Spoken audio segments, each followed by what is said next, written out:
El hecho que ustedes estén aquí presentes significa que de alguna u otra forma, todos aquí queremos esa Guatemala mejor, esa Latinoamérica mejor. Saludo a todos los que también nos están viendo desde Facebook. También un saludo por ahí. Si quieren venirse al Zoom, pues aquí lo damos también para que la interacción sea más fluida con Juan Manuel. Para mí, parte de esta América Latina mejor la hace vida este gran referente que tenemos aquí hoy con nosotros, Juan Manuel Polanco Brito. Voy a contarles un poquito más acerca de quién es él.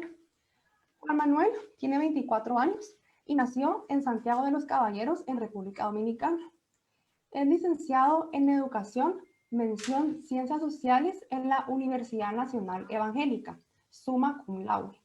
Actualmente está cursando una maestría en Historia Dominicana. Es miembro fundador del Instituto Libertad y Familia, LIFA, el cual es un centro de investigación que busca diseñar soluciones en torno a la familia y a la vida, a la libertad y a la propiedad privada. Y además, yo, Isabela, agregaría que Juan Manuel es un luchador que siempre está al pie del cañón en esta causa, siempre dispuesto a ayudar desde aquel minuto cero en el que lo contactamos a través de un mensaje en Instagram. Y con esta amabilidad que hizo que este webinar fuera posible el día de hoy. Antes de ceder el micrófono a Juan Manuel, solo voy a recordarle a la audiencia lo que ya se dijo en el grupo de WhatsApp. Vamos a estar a lo largo de la charla también muy activos en Twitter con el fin que más personas se enteren. El hashtag designado es Juan Polanco GT, ¿sí? Para que todos estén ahí también tuiteando, pues ya sea las frases que Juan Manuel vaya diciendo, que le llamen la atención o algunos datos que también aporten a la conferencia. Muchísimas gracias a todos, así que Juan, el micrófono es todo tuyo. Isabela, con esta presentación que tú acabas de hacer, solo me queda decirte que tú puedes enviar un currículo al FBI, porque realmente me investigaste. Uf, excelente. Mira, hasta la universidad donde estudié dijiste. Y yo me quedé impactado, ¿no? Porque esa cosa yo no te lo había dicho jamás. Pero bueno, todo queda en las redes sociales. Al final de cuentas, repito de nuevo que para mí es un honor, un placer compartir con ustedes. Humildemente, ¿no? Compartir un tema importante que está en la palestra pública, no solo en Guatemala, sino también en toda América Latina y en otras partes del mundo.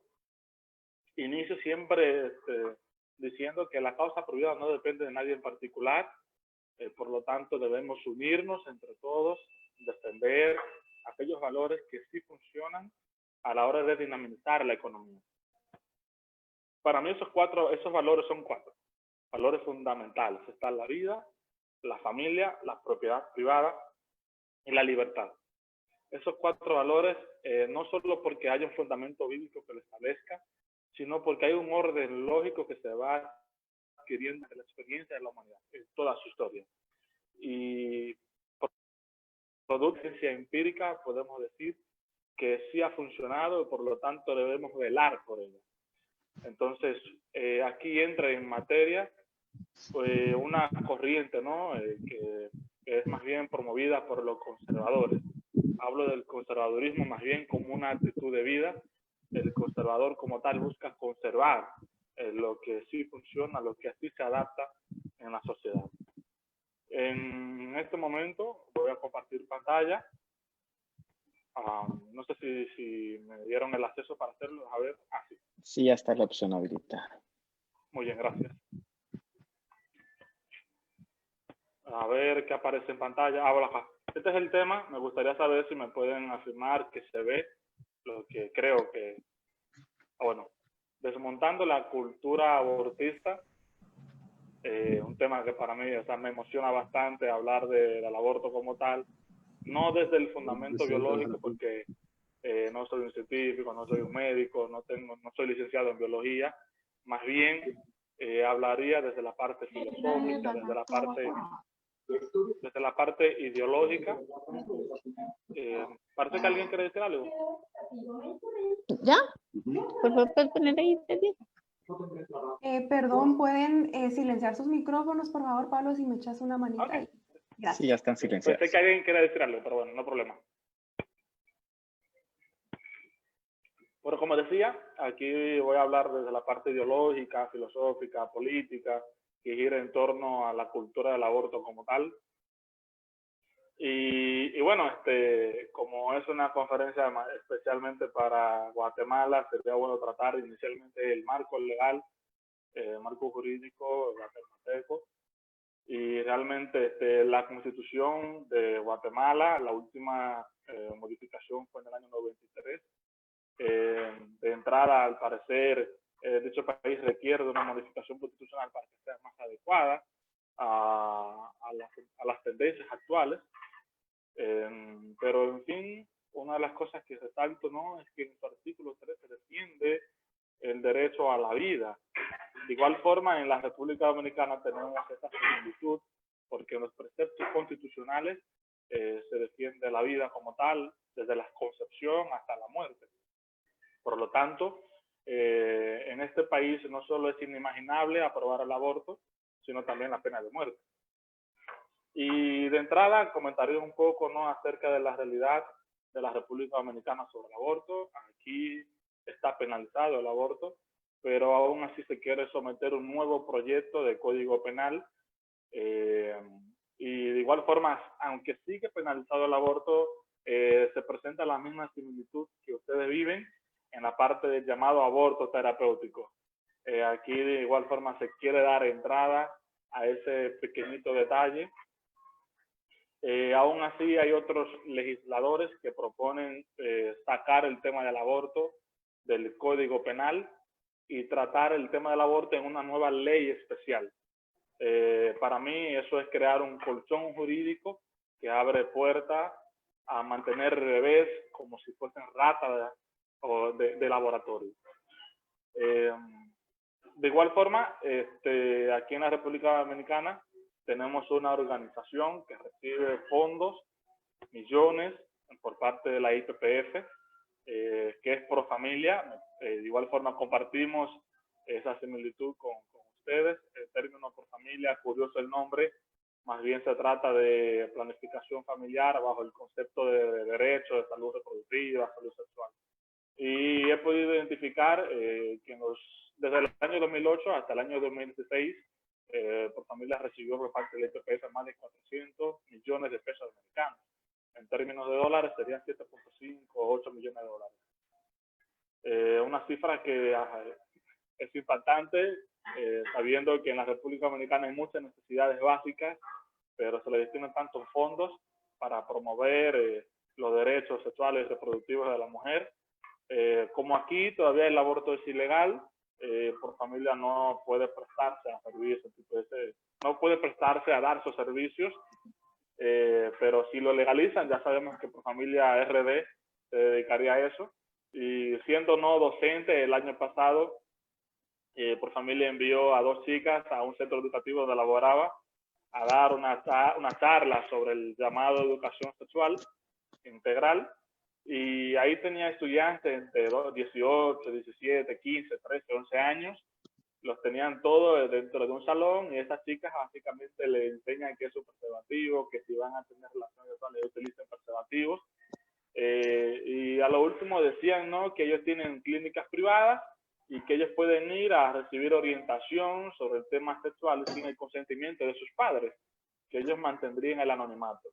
Lo peligroso de todo esto es que le hablan a estudiantes de 18, pero también con el mismo lenguaje a estudiantes de 12 y 13 años. Recuerden que estos estudiantes con diferentes edades no pueden recibir el mismo método educativo porque, caramba, piensan totalmente distinto. Pero bueno, esto lo comentaba, ¿no?, para que vean un poquito acerca de la situación del aborto en la República Dominicana. Y en ese mismo orden, Pro Familia publicó un informe donde el aborto en la República Dominicana, aborto clandestino, rondaba en el 20% más o menos. Pero la problemática de todo esto es que Pro Familia recibe financiamiento por parte del IPPF. Por lo tanto, un estudio que arrojen se verá sesgado porque tienen intereses económicos, intereses políticos de por medio. Continuemos, ¿no?, con la parte del Código Penal en Guatemala. En su artículo 133 se establece bien claro que el aborto es la muerte del producto de la concepción en cualquier momento de la preñez. Y aún así va penalizando el aborto de acuerdo a la manera como se aplica. En su artículo 134, por ejemplo, verán que una persona que cause el aborto o consintiera a otra persona para que lo cause será sancionado con una prisión de 1 a 3 años. Y así veremos cómo el aborto sigue penalizado en su artículo 135, también en el 136. Y aquí es que vemos la confusión lingüística quizás con el término del aborto terapéutico, y esta misma parte la vemos en un nuevo código penal que se quiere promover en la República Dominicana, el llamado aborto terapéutico, y realmente en cierta forma se confunde, ¿no?, lo que es el aborto terapéutico. Aquí pasó un caso muy particular.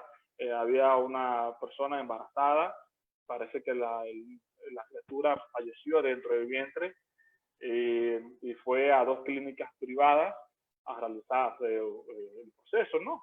Y los médicos, según la joven, según los testimonios, no quisieron aplicarle el llamado aborto terapéutico. Fue a 2 clínicas, le negaron hacer el aborto porque supuestamente está ilegal. Ok, muy bien. La chica fallece. Y en realidad ahí ni siquiera hay que aplicar un aborto terapéutico, porque en ese momento lo que se conoce en la República Dominicana es lo que se llama desembarazo médico o desembarazo clínico. Simplemente es extraer a la criatura que falleció dentro del vientre de la madre. En este caso no es un aborto como tal, porque la intención del aborto es interrumpir, terminar la vida de la criatura dentro del vientre de la madre. En un momento donde se ve en peligro las 2 vidas, recordemos que lo que indica de manera ética, según los protocolos, es tratar de salvar a una vida, pero si definitivamente no hay forma de salvar la criatura del vientre, la criatura dentro del vientre, lo lógico sería salvar a la madre. Y ahí no llamamos un aborto como tal, porque no se está terminando conscientemente la vida de esa criatura dentro del vientre. Ahí no es aborto porque la intención directa no es asesinar esa criatura. De igual forma, a nivel internacional hay otros documentos que sirven como base.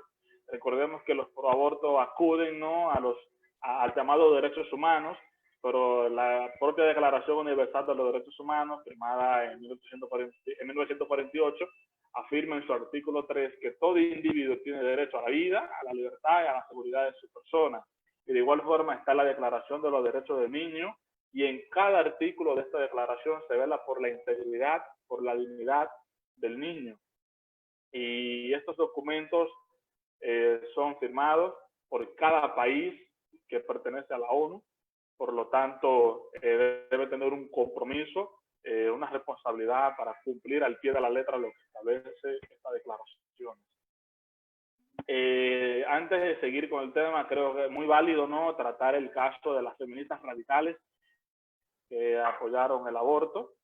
Y en este caso hablaríamos de Alexandra Kollontai, una filósofa marxista de la Unión Soviética, y con el triunfo de los bolcheviques en la Revolución Rusa de 1917, esta persona comienza con sus ideas a incluir en Rusia especialmente, porque recordemos que Rusia era el país central que dominaba el bloque de la Unión Soviética como tal.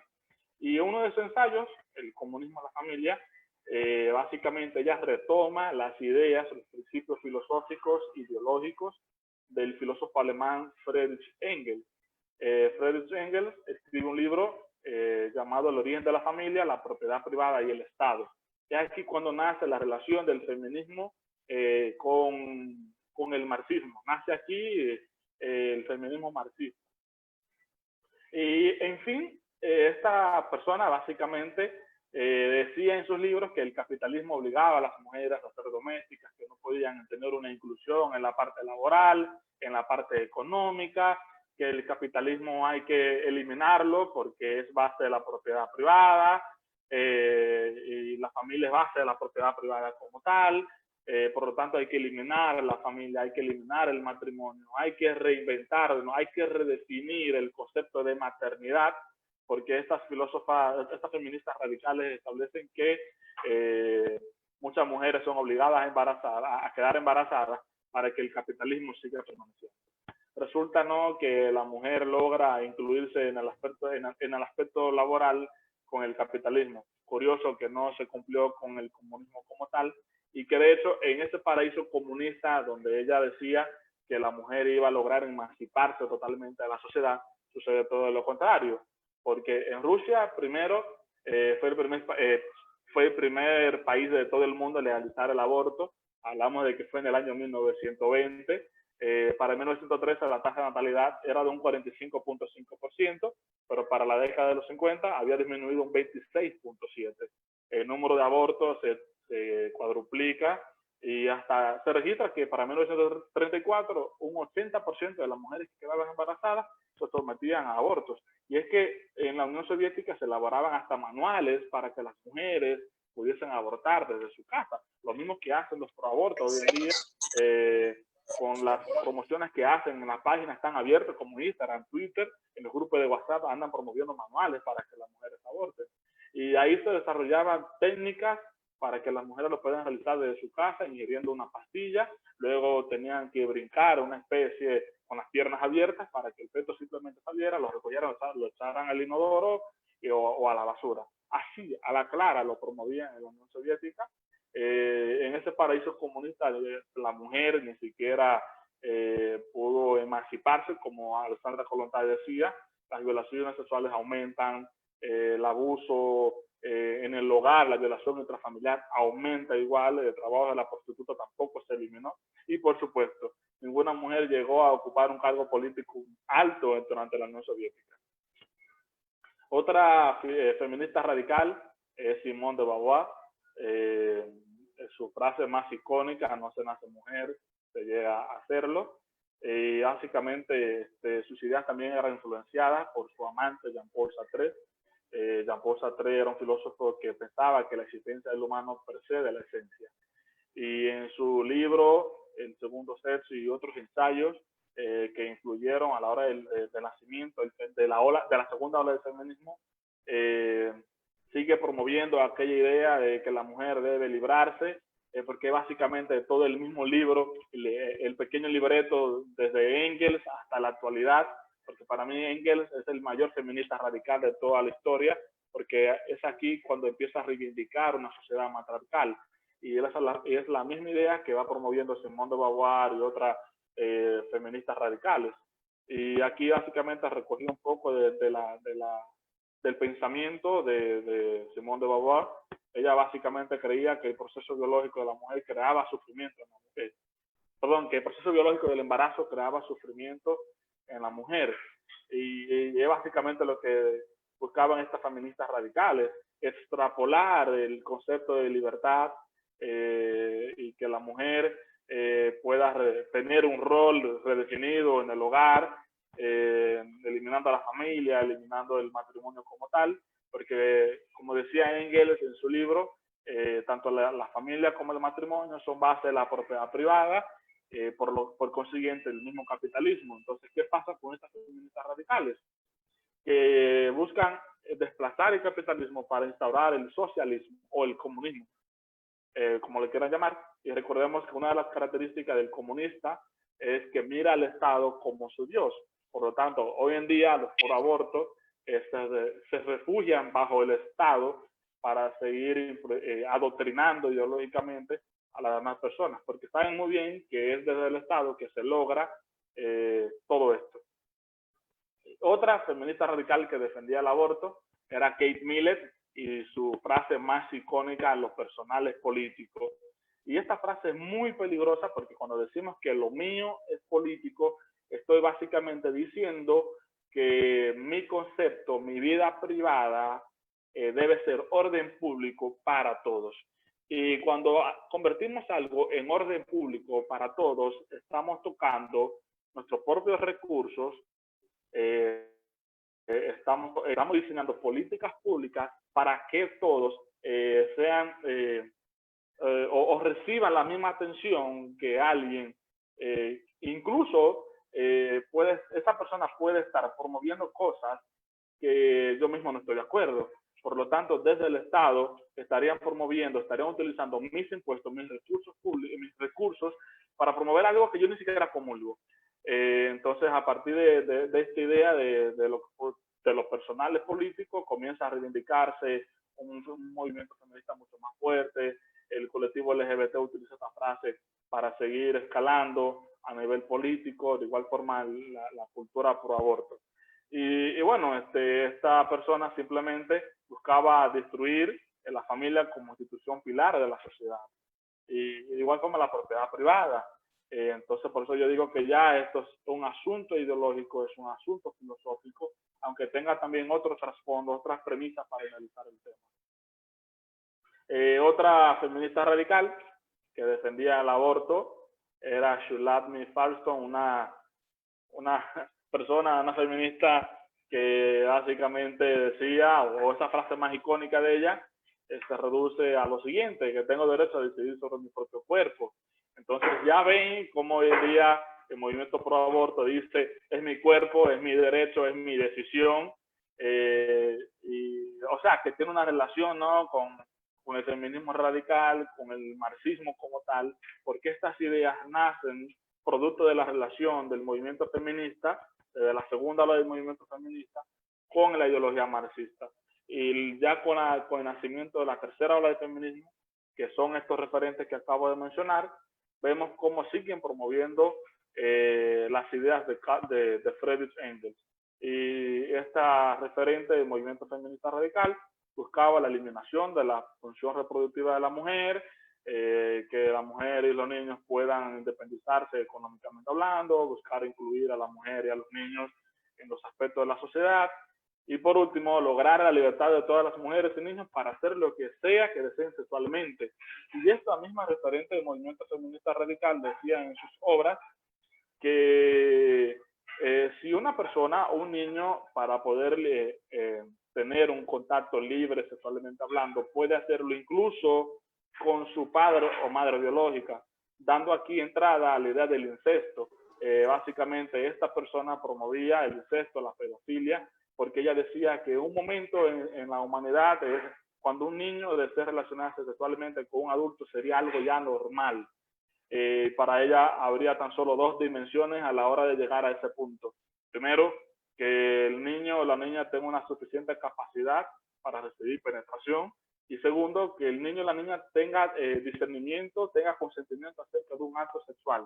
Esto no lo digo yo, sino esta referente del feminismo radical. Para que vean, ¿no?, estas ideas tan disparatadas, y para que sepan, ¿no?, que tiene mucha relación la cultura pro aborto con el feminismo radical como tal. Aquí, bueno, vamos a tocar el tema del aborto y el lenguaje, cómo opera todo esto. Recuerden que hoy en día la izquierda como tal trata de hacer una reingeniería social en las sociedades, acudiendo a la parte lingüística, a la parte económica, a la parte psicológica, el marketing, todos estos elementos que giran en torno a la hora de cambiar la perspectiva de una sociedad. Y aquí vamos a tocar un primer elemento, y está el discurso mediático. Y en realidad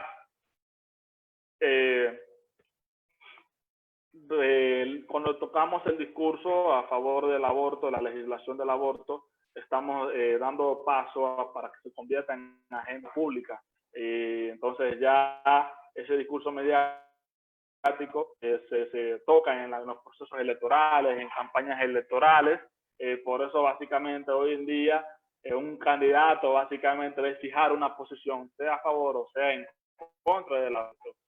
Y obviamente el que está a favor del aborto en muchas ocasiones se ve como un héroe, y viene un pueblo evangélico, un pueblo católico a protestar en contra, y de igual forma si está en contra del aborto lo crucifican la izquierda como tal, y es alabado por el pueblo cristiano, por el pueblo católico como tal.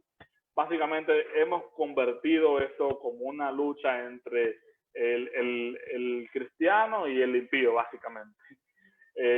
Aunque hay muchas personas dentro del movimiento pro vida que defiende la vida y no necesariamente tiene que ser religioso o tiene que ser creyente. pero aún así es una contradicción apoyar el aborto y a la vez ser cristiano. Pero ya eso sería otro tema para tratar luego. Pero sí, el discurso mediático hoy en día a favor de la legislación del aborto ya llega a la hora de desarrollar un programa de nación, y básicamente esa sería otra derrota para la cultura prohibida. Aquí tenemos la perspectiva de género, y es que en realidad el género como tal se utiliza como una categoría de análisis. Por eso ya cuando hablamos de perspectiva de género, básicamente estamos tocando los importantes temas dentro del movimiento de las mujeres. De igual forma, el género, la palabra género como tal, también se utiliza para analizar las desigualdades que existen entre hombres y mujeres, aunque es un recurso no muy válido, porque el género como tal fue un concepto desarrollado al inicio de la antropología como tal, haciendo una clara diferencia entre los roles de la mujer y el hombre en la sociedad, pero que de igual forma esos roles del hombre y la mujer en la sociedad no estaban tan distantes de su sexo biológico. Está el movimiento feminista. El movimiento feminista en los últimos años se ha apoderado de la lucha a favor del aborto, porque tienen el objetivo de derrocar el sistema patriarcal. Y es que, según Engels, en su libro, siempre vuelvo a ese libro y siempre recomiendo leer ese libro, El origen de la familia, la propiedad privada del Estado, porque Engels establece que el sistema patriarcal básicamente tiene 4 patas, igual como una mesa. Está en la familia, matrimonio, propiedad privada y sistema capitalista. Entonces, el movimiento feminista marxista, cuando ya nace en la segunda y tercera ola, buscaba derrocar el sistema patriarcal. Por lo tanto, había que eliminar todos los elementos que acabo de mencionar. Y esto ya sirve como evidencia para establecer la idea de que ya esto es un asunto ideológico, filosófico, político.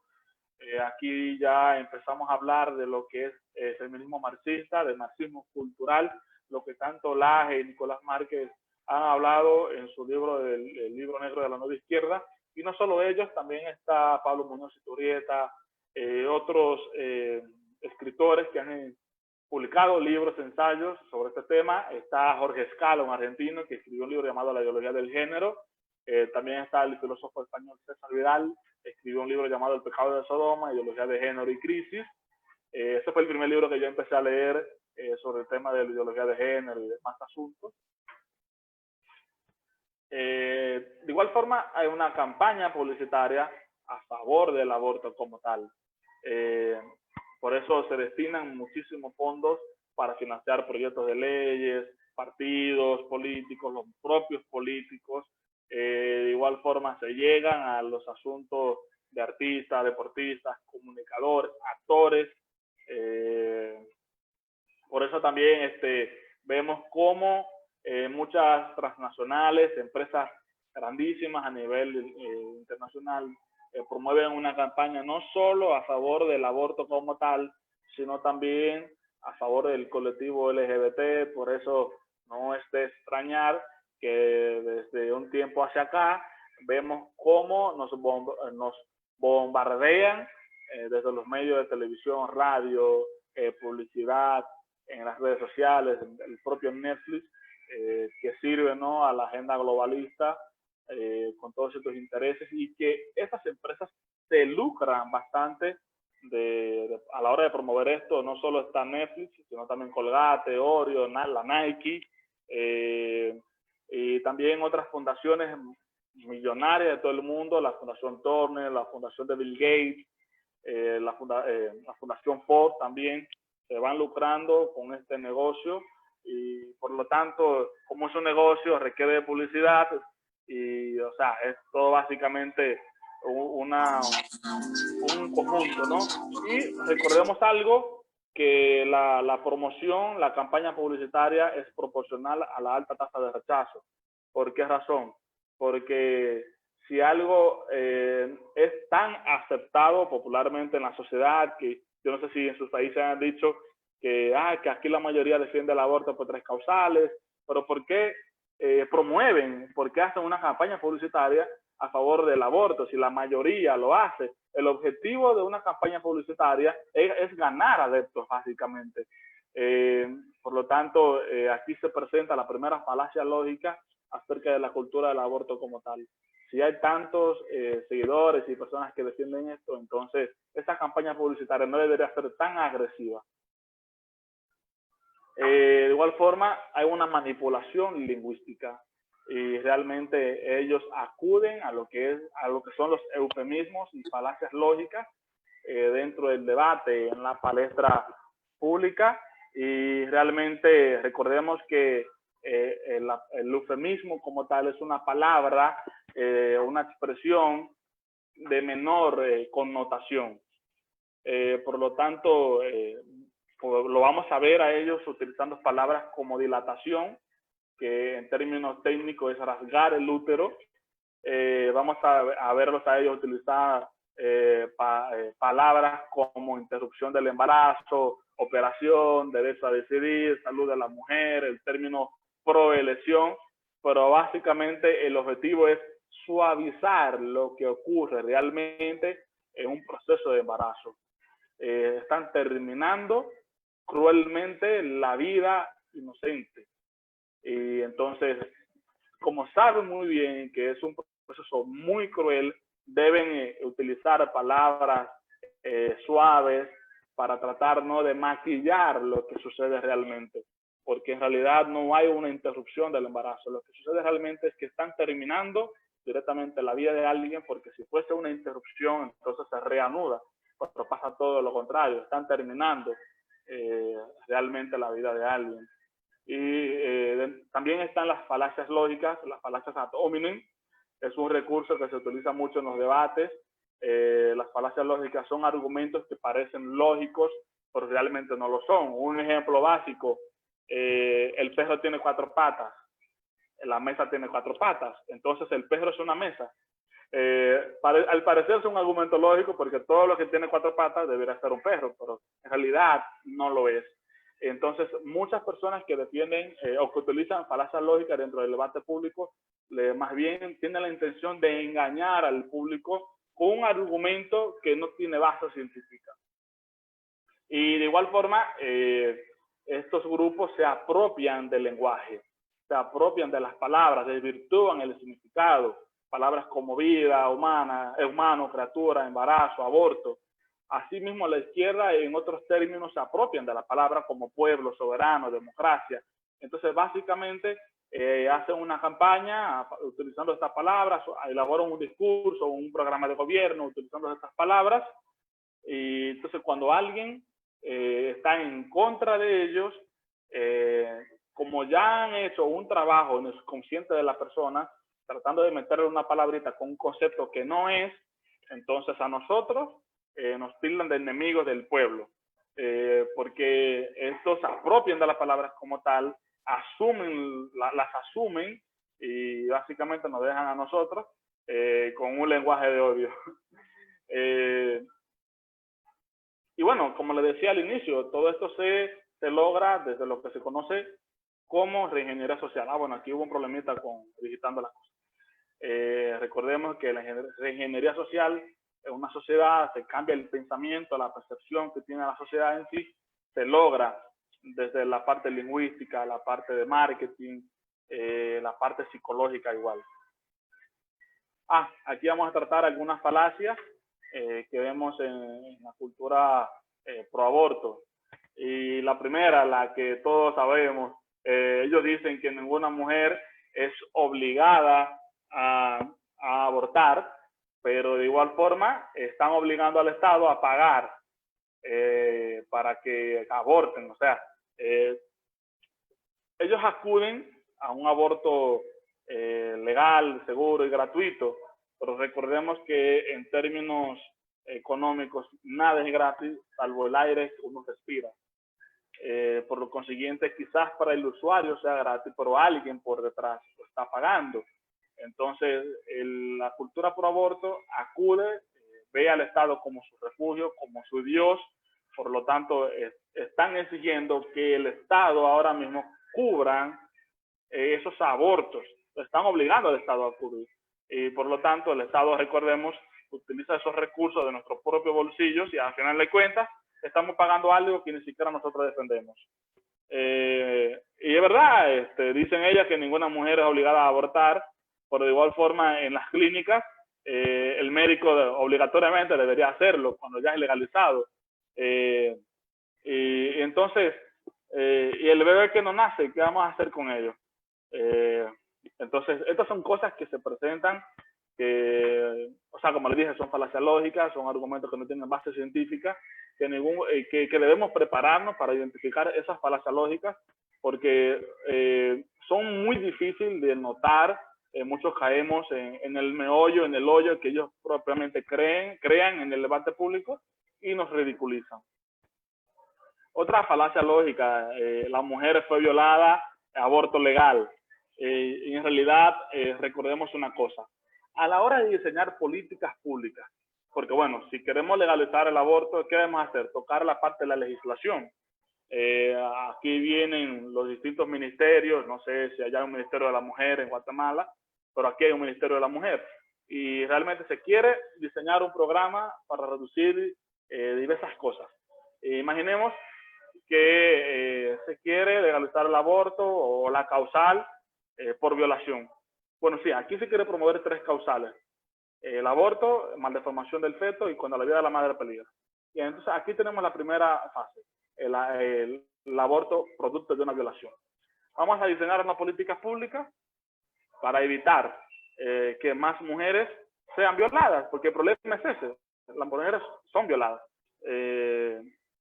Pero ¿qué pasa? Si legalizamos el aborto, ¿resolveremos el problema de la violación sexual? Evidentemente no, en ningún país ha funcionado eso, que las mujeres eviten ser violadas sexualmente, porque no estamos yendo a la causa, no estamos yendo a la raíz. Básicamente le estamos dando una solución muy vaga a un problema real. Yo siempre digo que el aborto a la violación es el preservativo al embarazo. Un preservativo de igual forma no va a evitar un embarazo, que la mujer quede embarazada.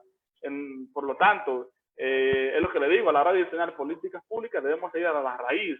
Y la violación, el aborto por violación no es la mejor respuesta a la violación sexual de una mujer. Y que de hecho, en términos universales, menos de un 5% de las mujeres violadas quedan embarazadas. Aquí son estadísticas muy claras y muy precisas. El aborto no resuelve el problema de las violaciones sexuales. Eso es algo muy claro que hay que delimitar. Y realmente es una problemática que las violaciones sexuales, pero realmente debemos enfocar las soluciones hacia otro problema. Debemos enfocar la solución a esa problemática que es evidente y que muchas mujeres sufren en la sociedad. Pero es lo que le digo, no podemos darle respuestas vagas a un problema que es real, que es sustancial y que es mucho más profundo de lo que parece. Otra falacia, el aborto es un derecho, la mujer tiene libertad para elegir. Y realmente las mujeres acuden a ese derecho, defienden con tanta libertad el aborto, pero al final de cuentas le quitan la libertad al otro. Entonces hay que redefinir, hay que analizar el concepto de libertad. Y para mí la libertad tiene 3 límites. Está la verdad, está la moral, está la dignidad humana. Y la verdad única en torno al aborto es que estamos asesinando criaturas inocentes, indefensas dentro del vientre de la mujer. Criaturas que vienen en un proceso de desarrollo. Y en la parte moral, recuerden que hay un sistema de costumbre, ¿no? Que establece qué está mal o qué está bien dentro de una sociedad. Y no solo aquí tocamos el sistema religioso. También está la evidencia empírica, las verdades absolutas que existen, las verdades absolutas universales. Y una verdad absoluta universal es que matar es malo.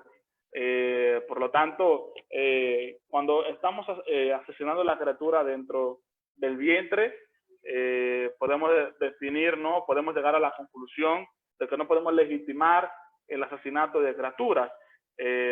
Por lo tanto, esa libertad, ese derecho que tiene la mujer es básicamente inimaginable, porque darle el derecho a la mujer de terminar el embarazo, estamos dándole la libertad para que esa mujer termine con la vida de la criatura dentro del vientre. Otra falacia que vemos: el feto no es un humano. Y es que en realidad, si no fuera un ser humano desde el inicio, jamás llega a serlo.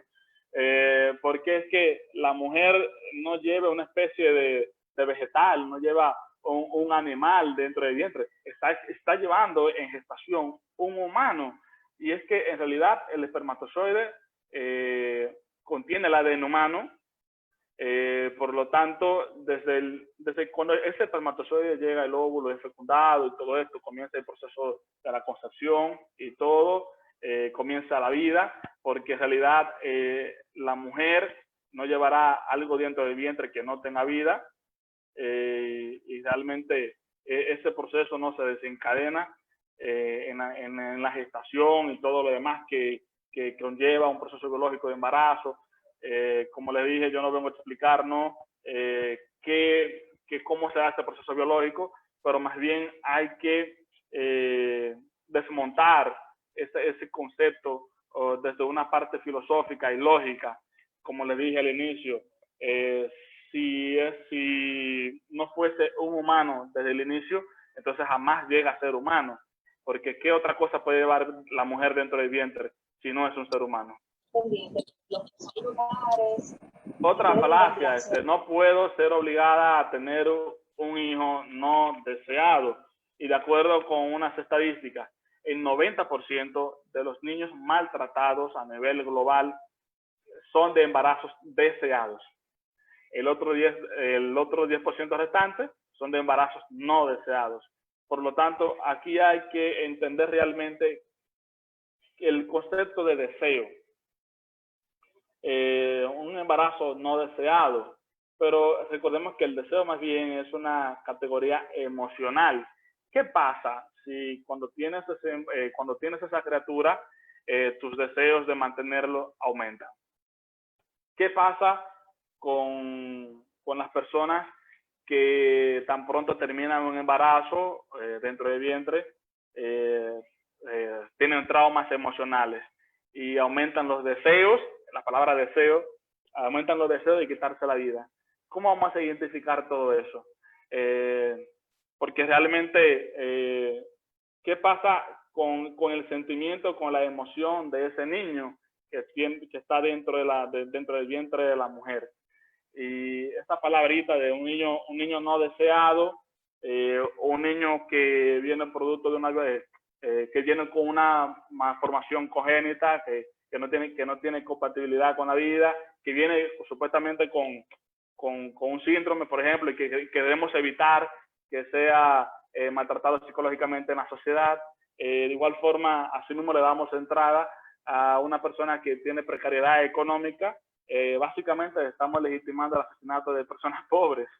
Ese argumento de un niño no deseado, básicamente hay que desmontarlo, porque es lo que le digo, las estadísticas afirman que la mayoría de personas, de los niños maltratados psicológicamente, físicamente, provienen de embarazos deseados, que ante la sociedad son embarazos felices, pero que al final de cuentas tienen un final muy triste. Y realmente hay muchos embarazos no deseados que tienen un final feliz. ¿Cuántos niños en el mundo crecen y tienen un mensaje muy positivo ante la sociedad? Y realmente eso se debe valorar. Otra falacia: el aborto es un avance y conquista del movimiento feminista. Recordemos aquí otra cosa. Es verdad que el movimiento feminista radical, especialmente después de la tercera ola, la teoría queer y demás, se ha apropiado de la cultura abortista. Pero en realidad, hablar del movimiento feminista como tal, hay que entrarnos al trasfondo histórico como tal. Porque recordemos, como ha dicho Agustín Laje en sus conferencias, el movimiento feminista se divide en 3 olas. La primera ola no tenía la esencia pro aborto, porque más bien tenían un carácter sufragista, un carácter liberal, exigían la igualdad del hombre y la mujer ante la ley, porque había un problema sistemático. exigían el derecho a la educación, exigían el derecho hasta tener una ciudadanía. Y de igual forma, la primera ola del feminismo tiene referentes que creían en la vida, que defendían la vida. Y de igual forma, en la segunda ola del feminismo es que vemos cómo cambia realmente con la relación, con la relación de la ideología marxista, las ideas de Karl Marx, las ideas de Engels, y como les vuelvo siempre, insisto, leer el libro El origen de la familia, la prueba del Estado. De igual forma, aprovecho para decir que le voy a enviar ese libro a Isabela en PDF para que se lo envíe a los demás. Ahora, sí le digo algo, ese libro es un dolor de cabeza porque tiene una terminología totalmente difícil de entender, porque se va al origen de las cosas, hace una interpretación histórica acerca de la familia, acerca del matrimonio, pero la idea central de este libro es lo siguiente.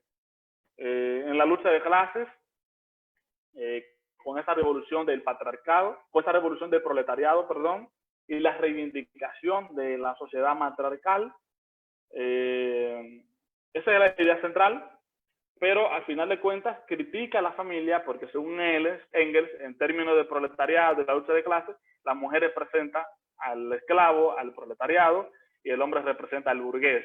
Entonces yo soy el rey y la mujer es la esclava. Esa es la idea central de Engels en todo esto. Pero, en fin, vemos anteriormente cómo referentes del movimiento feminista defendían el aborto como tal, pero especialmente después de la segunda y la tercera ola. La primera ola del feminismo no lo vemos. Pero sí quiero decir algo, es un asunto meramente ilógico ser feminista de primera ola en la actualidad. ¿Por qué razón? Porque ya esas reivindicaciones de la primera ola del feminismo fueron logradas.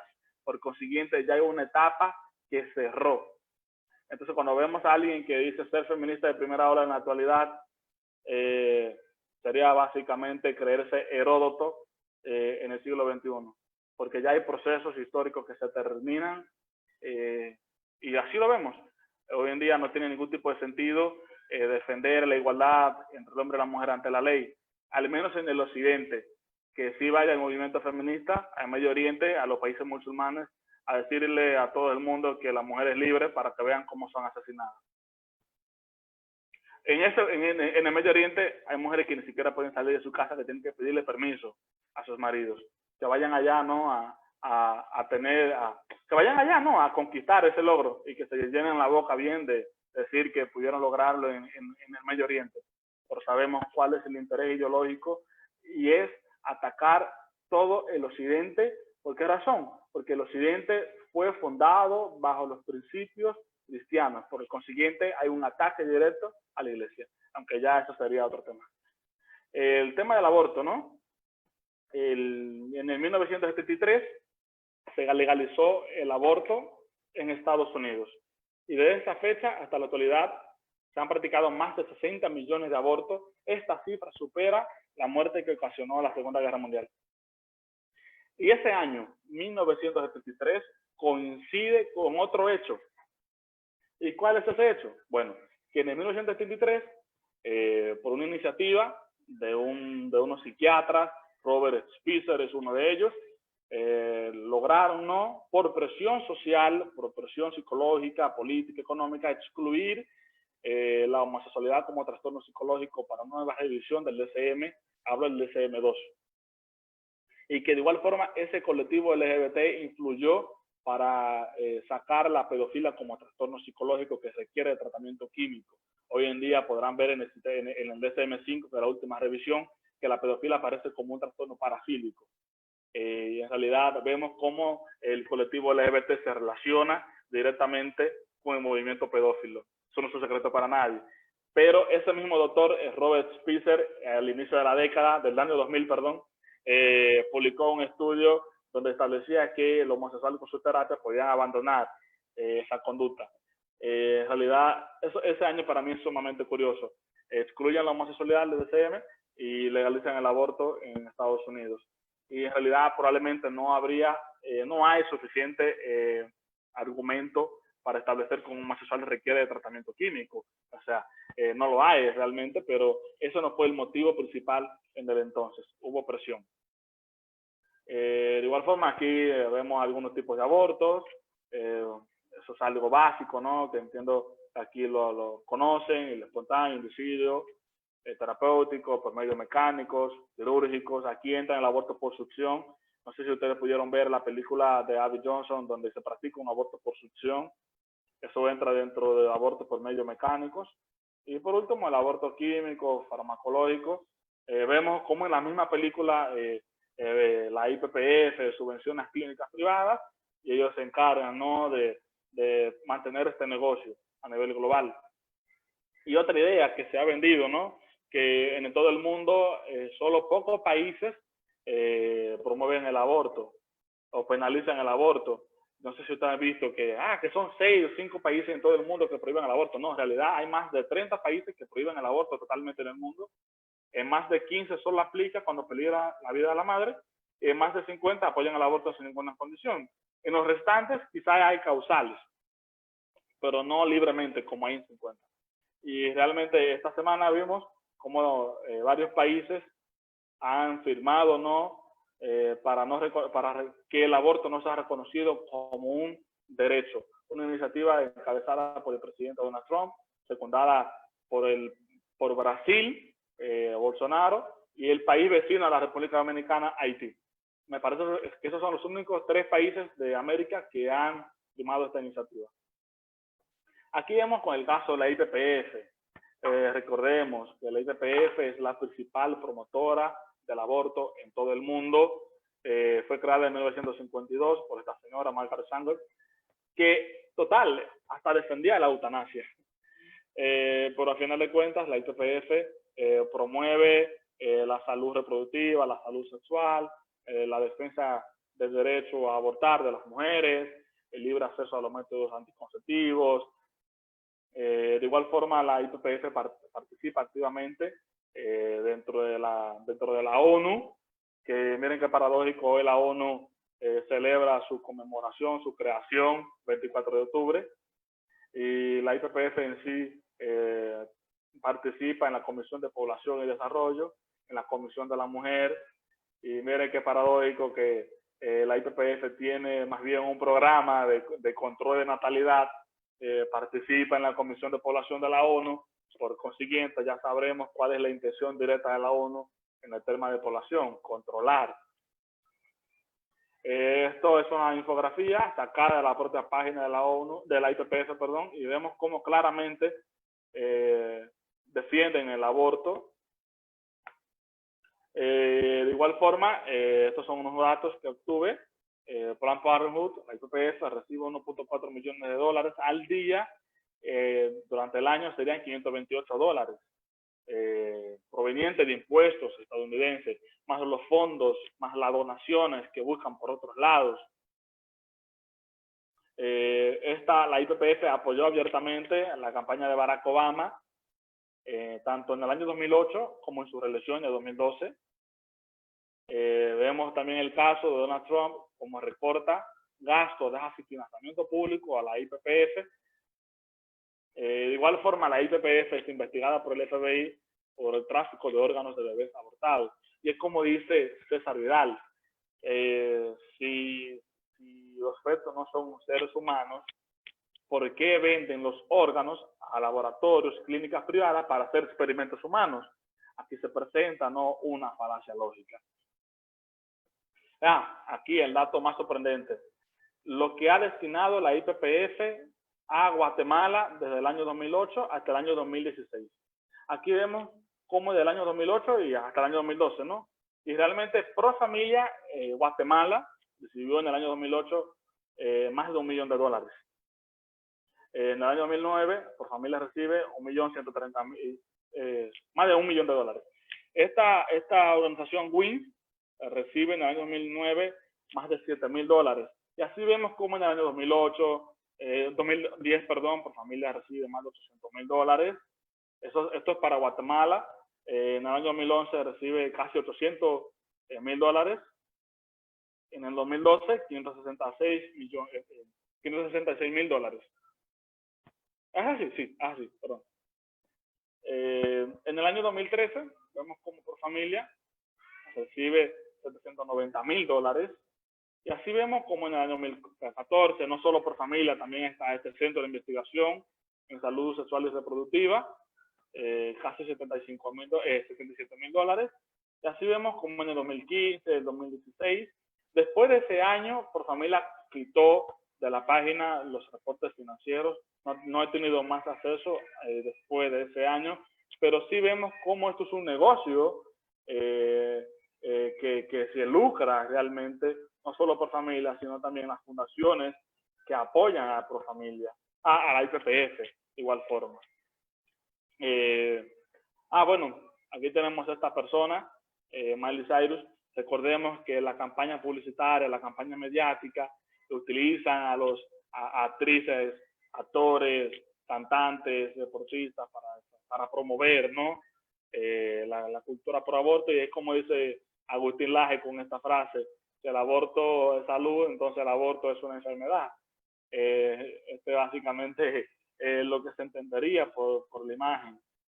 Este chico es un trans y exige aborto legal para los chicos trans como él, pero olvida realmente que es un hombre biológicamente hablando, o sea, que él no puede salir embarazado, por consiguiente, defender el aborto como chico trans o como chica trans realmente es impensable, es un absurdo, es una burrada. Esta otra persona, aquí vemos cómo se reivindica la famosa frase, los personales políticos, cómo utilizan el Estado para promover sus ideas, y si llegamos a la idea, ¿no?, al momento cuando se legaliza el aborto y el Estado utiliza los fondos públicos para esto, para su promoción, entonces básicamente cada médico sería obligado a practicar un aborto, pero sucede que en Argentina fueron procesados 2 médicos por violencia obstétrica, es decir, que se negaron a realizar un aborto. Es decir, no importa la convicción que yo tenga, básicamente estoy obligado a hacerlo. Y bueno, esta es una frase que quiero que reflexionemos todos. Fue promovida por la Asamblea General de la OEA en el año 2017. Y ellos decían ahí, cito: los hijos no son de la familia, los hijos son ciudadanos. Los ciudadanos son del Estado, el Estado formará a sus ciudadanos. Es decir, que la cultura pro aborto desea legitimar el asesinato de bebés dentro del vientre. Y los que abortan nos quieren decir a nosotros también, o nos quieren educar a los hijos. Básicamente estamos perdiendo toda la potestad que tenemos como padres sobre nuestros hijos. Y el Estado pretende, ¿no?, mantener a esos hijos como sus ciudadanos. Y aquí quiero también que reflexionemos sobre la promoción de un Ministerio de Familia. Yo no estoy a favor del Ministerio de Familia por la siguiente razón. No podemos darle al Estado la facultad de diseñar políticas públicas sobre la familia. No podemos darle esa autoridad a los políticos. ¿Por qué razón? Porque, bueno, yo puedo tener buenas intenciones a la hora de elaborar o de crear el Ministerio de Familia, diseñar políticas públicas.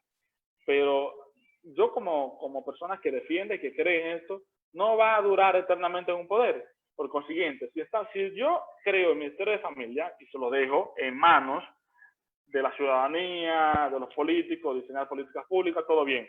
Resulta que yo salgo del poder y llega una persona progresista con un trasfondo ideológico muy diferente a la mía, pero encontró un Ministerio de Familia. ¿Qué va a pasar? Va a desvirtuar el origen, va a desvirtuar la esencia del Ministerio de Familia, que fue creado por una persona con buenas intenciones.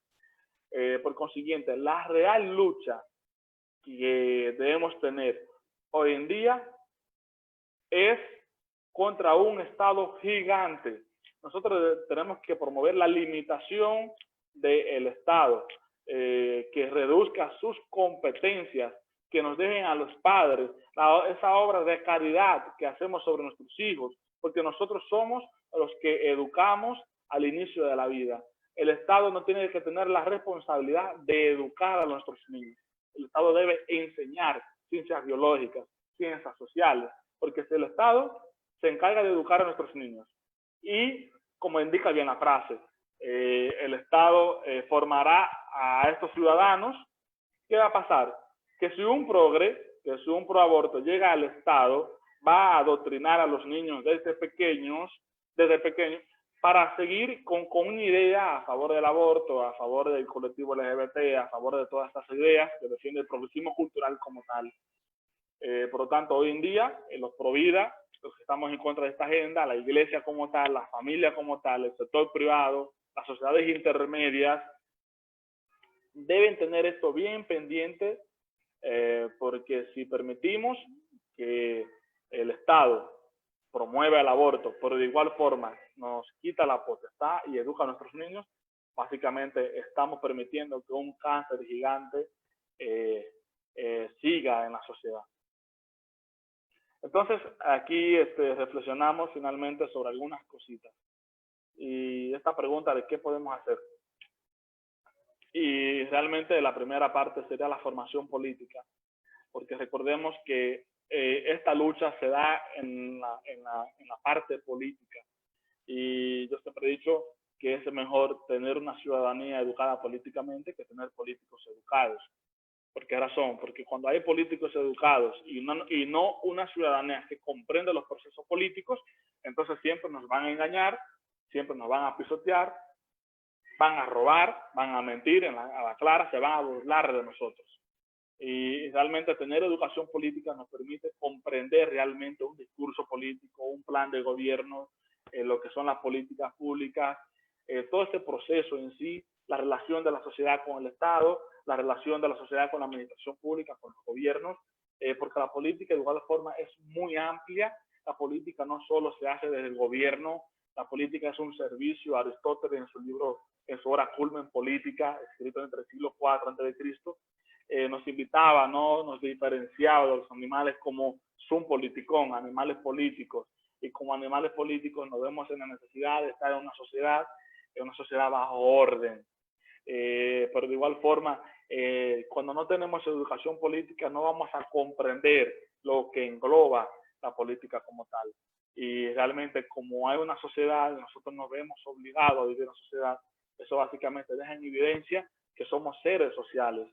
Y la política es un servicio social, por consiguiente se hace política de diversas formas, no solo en el gobierno, se hace desde la escuela, desde un hospital, sirviendo a la ciudadanía. De igual forma hay que volver a la lectura. Recuerden que esta lucha también depende de la parte académica. La lectura para mí es la mejor universidad que hay en todo el mundo. No es Harvard, no es la Universidad de París, no es la Universidad Nacional de México. La mejor universidad es la lectura, porque mediante la lectura uno puede adquirir muchísimos conocimientos. Las neuronas se activan. Discurso y argumentos seculares. Nosotros tenemos que aprender a argumentar, aprender a elaborar un discurso cuando nos toca ir a los medios de televisión, a los medios radiales, en las redes sociales. Un discurso que sea agradable, un discurso que sea llano, que sea vendido en la sociedad. Porque aquí hay que aplicar realmente el marketing. Ellos aplican el marketing, vamos nosotros también a hacerlo. No podemos quedarnos de brazos cruzados y jugar siempre a las armas tradicionales, porque el mundo va cambiando progresivamente. Hay que ser rebeldes. Y no me refiero a ese tipo de rebeldía como hacen en Chile, que queman iglesias. No, la rebeldía significa a mantener la firmeza con nuestros ideales, con nuestros principios, con nuestros valores, defender, promover en todos los medios. De igual forma hay que tener un compromiso con la causa. Todo esto hay que hacerlo por un amor a la familia, por un amor a la vida. Hay que ser responsable, leal con esto que hacemos, porque si no lo hacemos hoy en día lo vamos a lamentar en el día de mañana. Yo realmente no quisiera tener este tipo de sistema para mis hijos, no quisiera traer a mis hijos a esta pudredumbre que vivimos a nivel global. Hay que impactar en la opinión pública. Ciertamente, mayoría de nosotros quizás no nos invitan a un periódico a escribir, no nos invitan a la radio, no nos invitan a la televisión. Al parecer solo nos quedaría las redes sociales, pero de igual forma vemos cómo nos censuran, cómo nos tachan de lenguaje de odio. Básicamente, si tú no defiendes la idea de otra persona, entonces tú eres su enemigo directamente. Y es que también hay que establecer la diferencia de la lucha de ideas contra la lucha y la lucha contra una persona. Que yo tenga una idea diferente a la tuya no necesariamente nos debe hacer enemigos automáticamente, pero aún así hay que bombardear con nuestros recursos, que vean que somos más, porque realmente somos más. Lo que pasa es que nos quedamos rezagados, nos quedamos tímidos, muchos se quedan dentro de las cuatro paredes, orando, manteniendo la fe, pero en realidad Dios nos da la voluntad, pero también nosotros tenemos que hacer un trabajo. No es una especie de que Dios te va a bajar un carro del cielo cuando tú quieres un carro, no, tú tienes que trabajar, como decimos en la República Dominicana, romperte el lomo, trabajando. Lo que digo es que también hay una responsabilidad nuestra, lo que nos sentimos identificados con todo esto, y hay que utilizar todos los medios posibles para que ellos vean que nosotros nos hacemos sentir. Por último, impactar en la política. Como decía anteriormente, la política es muy amplia. No solo hay que llegar al gobierno para impactar.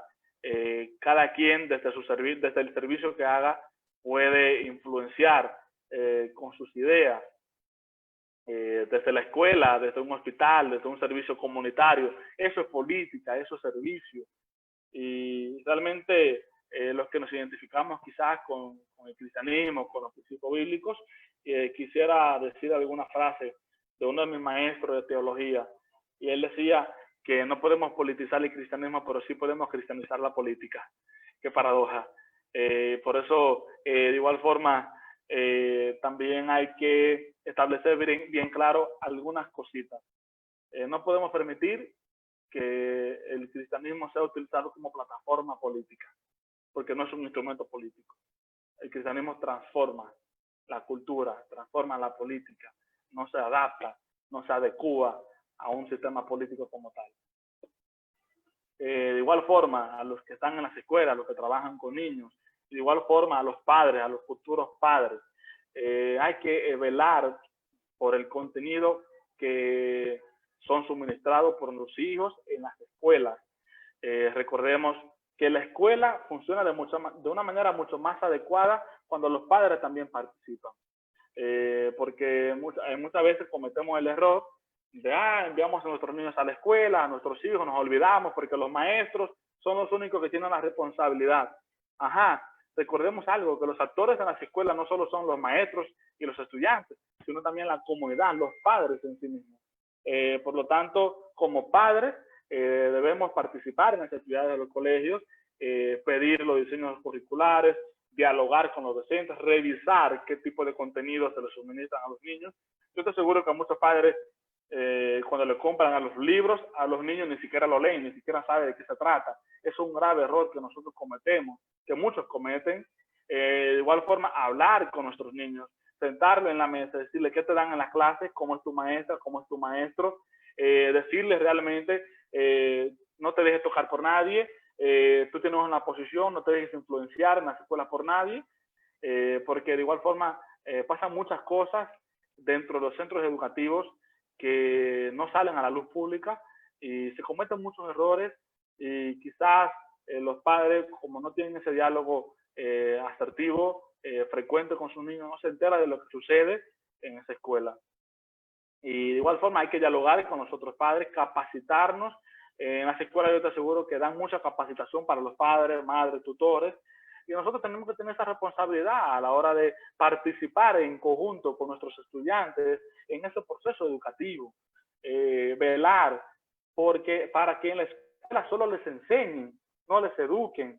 Yo soy el que tengo que educar a mis hijos, no dejarle toda la responsabilidad a ese centro educativo, porque dependiendo de la realidad educativa de cada país, ante el progresismo cultural, entonces básicamente estoy abriendo la puerta al Estado, a los progres, para que sean los encargados de adoctrinar a mis niños, porque yo ni siquiera busco adoctrinar a los míos, más bien le enseño la actitud de vida, lo que sí funciona, lo que sí ha resultado para mí como padre, porque yo permitir que alguien venga a decirme a mí que mi hijo debe aprender, Eso yo no lo debo permitir bajo ninguna forma, bajo ninguna circunstancia, porque son mis hijos, yo los crío, yo los educo. Y bueno, hasta aquí ha sido mi participación.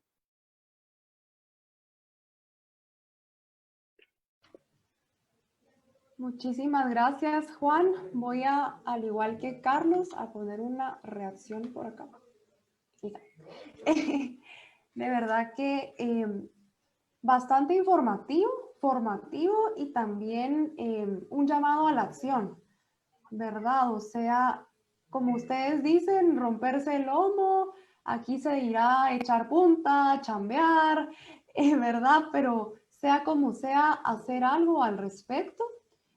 Ayer cabal estaba viendo una entrevista a Pablo Muñoz y Turrieta y él decía, ¿verdad? Es mejor tener tal vez un plan no tan bien pensado o un plan que sea imperfecto a no tener más bien ningún plan, ¿verdad? Entonces, un poquito también es el llamado a todos los que están aquí, aquí presentes, a los que nos están viendo en Facebook también. Ha llegado el momento de las preguntas, así que quisiera que Leonel, pues, tomara el micrófono y nos hiciera a favor, por favor, Leonel, uno de nuestros miembros. Gracias. Muy buenas noches a todos. Juan Manuel, gracias por compartirnos un poco de tu tiempo. Pues ya que hablaba sobre el cristianismo, pues me gustaría entrar un poco en contexto, la importancia que este ha tenido en la historia, porque el cristianismo ha servido como prácticamente un bastión para mantener viva a la sociedad occidental que a través de la historia pues prácticamente ha pasado por, no sé, miles o cientos de tragedias, y si podemos destacar algo es que el cristianismo ha ayudado a mantener amalgamada esta sociedad. Entonces, ¿cuál es el rol que juega el cristianismo frente a esta cultura abortista? Realmente, primero quiero decir algo, que es que el cristianismo nace después de la resurrección de Jesucristo, porque si no, no tiene esencia. Y la mayor obra se hizo en la cruz. Así nace el cristianismo. Podemos ver, ¿no?, la relación que tiene el pueblo judío con el pueblo cristiano en Hechos 2, y etcétera, etcétera. Ya eso sería hablando del cristianismo como tal. Pero aún así hemos visto cómo durante toda la humanidad el cristianismo siempre ha sido atacado, pero permanece firme, fuerte. ¿Por qué razón? Porque está fundamentado bajo una piedra que es Jesucristo. Yo como cristiano lo digo. Aún así ha habido muchos lobos dentro de la iglesia. Yo lo llamo más bien indeseables, soberbios. Porque, bueno, según el filósofo danés Søren Kierkegaard, decía más bien que dentro de las iglesias vemos primero un edificio con muchas ventanas, y hay una ventana que no encaja con el edificio como tal. Ese es el enemigo, y Søren Kierkegaard le llama sinagoga de Satanás, dice él en uno de sus escritos, obras. Pero aún así, el cristianismo sigue influenciando las sociedades en todo el occidente. Especialmente la Iglesia Católica Romana ha hecho sus aportes, así como la Iglesia Protestante. A pesar de que defiendo mucho toda la opción que tengan las personas a la hora de creer en algo, yo soy cristiano evangélico protestante. Pero a pesar de todo eso, sí reconozco los aportes que ha hecho la Iglesia Católica Romana a los sistemas educativos, al sistema social. Yo reivindico una doctrina social influenciada por la Iglesia Católica, que es el principio de subsidiariedad, que los invito a investigarlo también. La reforma protestante también influyó bastante a la hora de desarrollar un sistema social, un sistema económico mucho más perfeccionado en Suiza, en el norte de Europa. Así nace el capitalismo. Max Weber escribe una obra muy importante sobre la relación del cristianismo y el capitalismo como tal. De igual forma, son los cristianos que influyen bastante a la hora de desarrollar los sistemas científicos en el occidente. De igual forma, en el momento de la esclavitud, porque era una realidad, era una característica del sistema feudal. Son los reyes católicos que prohíben la esclavitud en el famoso Nuevo Mundo. Estados Unidos nace bajo los principios cristianos. De igual forma, el cristianismo es la que influye a la hora de eliminar o disminuir la prostitución en los países europeos. Pero a final de cuentas, es con el cristianismo que se defiende mayormente la vida, como tú bien indicas, sirve como un bastión, no solo a favor de la vida, sino también en contra del comunismo como tal. Entonces el comunista, con las ideas de Karl Marx, las ideas de Friedrich Engels, atacan directamente a la iglesia. ¿Por qué razón? Porque es con los principios bíblicos que se llegó a construir un concepto de familia formado por una mujer y un hombre. Es con los principios bíblicos que se llega a mantener el concepto de matrimonio que permanece hoy en día. Pero de igual forma, es con los principios bíblicos que se arroja la idea de la propiedad privada. Recordemos el mandamiento de no robarás. Ahí se evidencia la propiedad privada como tal. Entonces el comunista, como busca abolir la propiedad privada, atacaría también a la iglesia. La iglesia hoy en día es un bastión contra el comunismo. Y hoy en día vemos cómo la progresía cultural pretende atacar directamente a la iglesia en el occidente, porque tú no lo ves que se van al Medio Oriente y a los países musulmanes a atacar al islamismo ni nada de estas cosas, porque realmente al parecer aquí hay un trasfondo espiritual que va más allá de las cosas, pero al final de cuentas sí, la iglesia ha influenciado bastante a la hora de desarrollar un modelo económico, a la hora de desarrollar un sistema político, porque la democracia representativa que se implantó en el occidente, con el Reino Unido, Estados Unidos, fue desarrollado por personas creyentes de Dios. De igual forma, como dije inicialmente, el feminismo, la primera vez el feminismo nace con personas que creían en Dios, el capitalismo igual. Es decir, señores, que esos logros del cristianismo que ha aportado a la humanidad buscan ser desplazados por la progresía hoy en día. Y quiero hacer un llamado, ¿no? A los cristianos que no se dejen utilizar como instrumento político de nadie.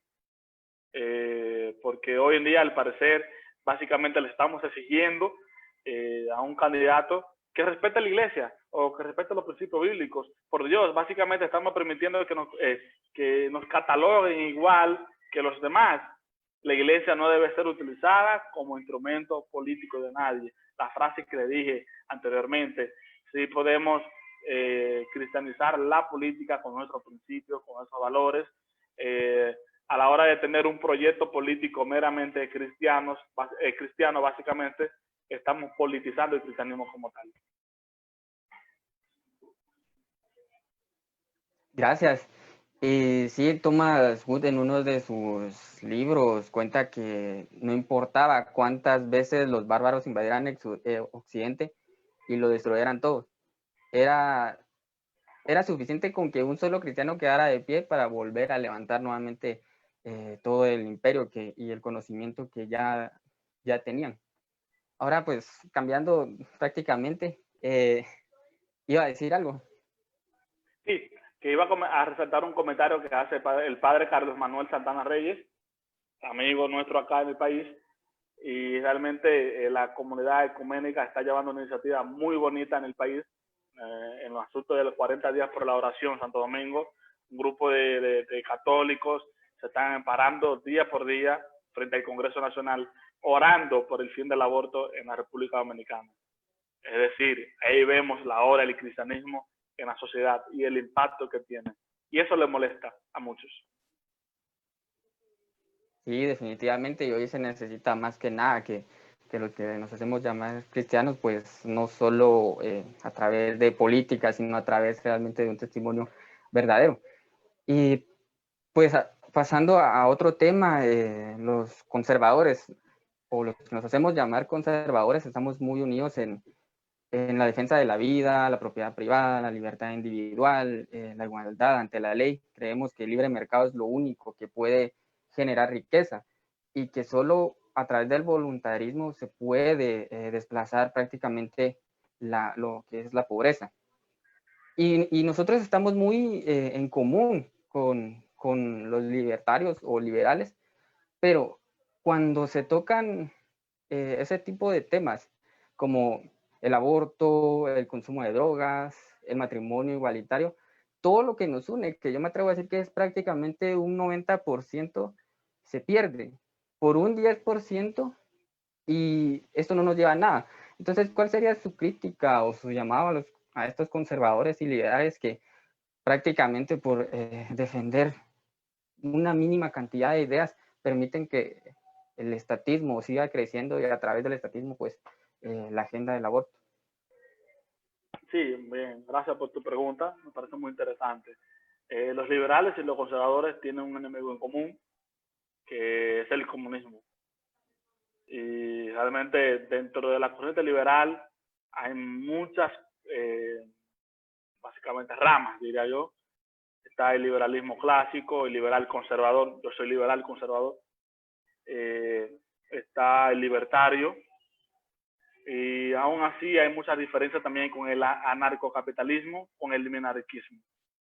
Y aquí vamos a establecer otra diferencia entre un libertario, un liberal minarquista. El liberal minarquista defiende la vida, defiende la propiedad privada, defiende todo aquello, pero sin la erradicación total del Estado.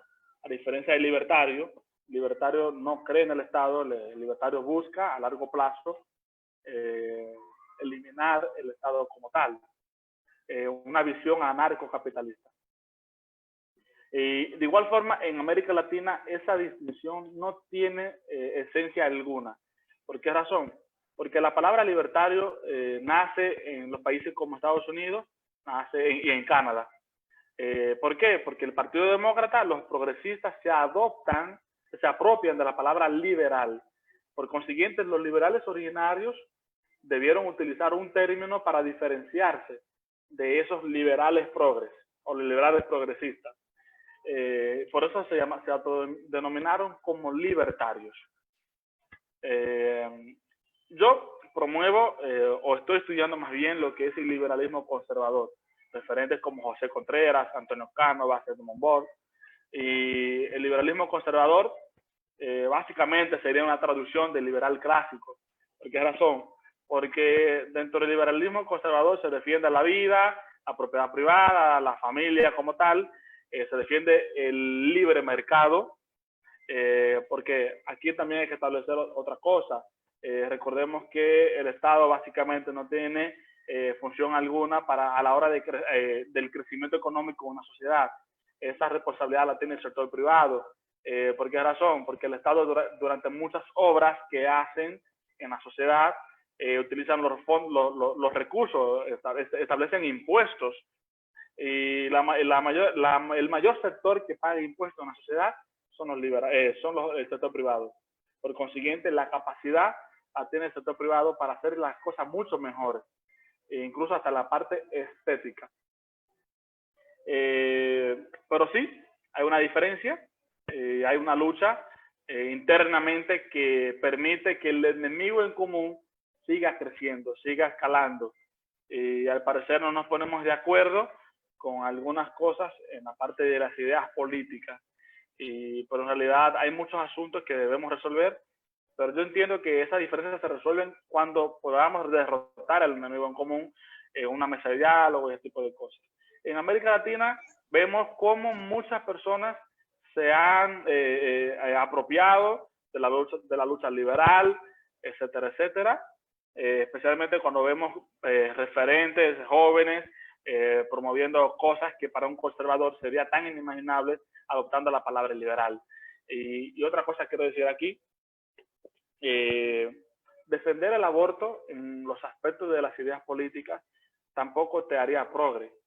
¿Por qué razón? Por lo siguiente. Un progresista busca refugiarse bajo el Estado, que el Estado cubra todo. Pero hay otros que están en contra del Estado, por igual forma a favor del aborto. Y hablo de una de sus ciudadanas, de Gloria Álvarez, me parece, sí, Gloria Álvarez de Guatemala, realmente. Pero ¿qué pasa con lo de Álvarez? Ella defiende el libre mercado, defiende el sector privado, busca reducir el Estado. Cualquier persona diría, bueno, es de derecha. Pero pasa con el tema del aborto, con el tema del matrimonio igualitario, la legalización del aborto, y dirán uno, ella es progre. Pero en realidad no. ¿Por qué razón? Porque hay muchas empresas capitalistas que defienden igual el aborto.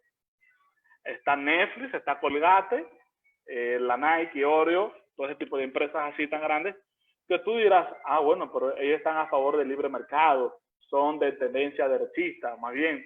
Y eso es otra cosa, la lucha de izquierda versus derecha ha cambiado. Ya esa tendencia mediática no tiene razón de ser, porque cuando terminó la Guerra Fría, un conflicto ideológico, izquierda versus derecha, ahí sí, recordemos que había una tecnología, habían desarrollado mucho el internet, intranet, pero estaba muy sectorizado. Cuando termina la Guerra Fría, esos avances se ponen a disposición de la sociedad. Por lo tanto, nace aquí un proceso de globalización, es decir, interconexión económicamente hablando mediante las tecnologías. Eso es un proceso que es muy bueno. Pero ¿qué pasa? Se desencadena allí una agenda, un intento a la hora de mantener una aldea global dominada por un grupo de políticos, y ahí nace lo que es el globalismo. Y César Vidal escribe un libro, recién lo lanzó, Un mundo que cambia, donde habla que esa lucha de izquierda versus derecha hoy en día se traduce en globalistas versus patriotas. Y es básicamente la misma tendencia. Probablemente habrá muchos capitalistas, personas que apoyan el libre mercado, pero que quizás en los términos culturales, sociales, tienen una idea muy distante de los conservadores. Pero de igual forma, el liberalismo original, el liberalismo clásico que nace con John Locke y compañía, Adam Smith, creían en la defensa de la vida, creían en la defensa de la familia, la propiedad privada. Pero es como le digo, las cosas van cambiando progresivamente en toda la historia. Quizás los conservadores no se vayan a unificar con los libertarios, pero con los liberales hay muchas cosas en común.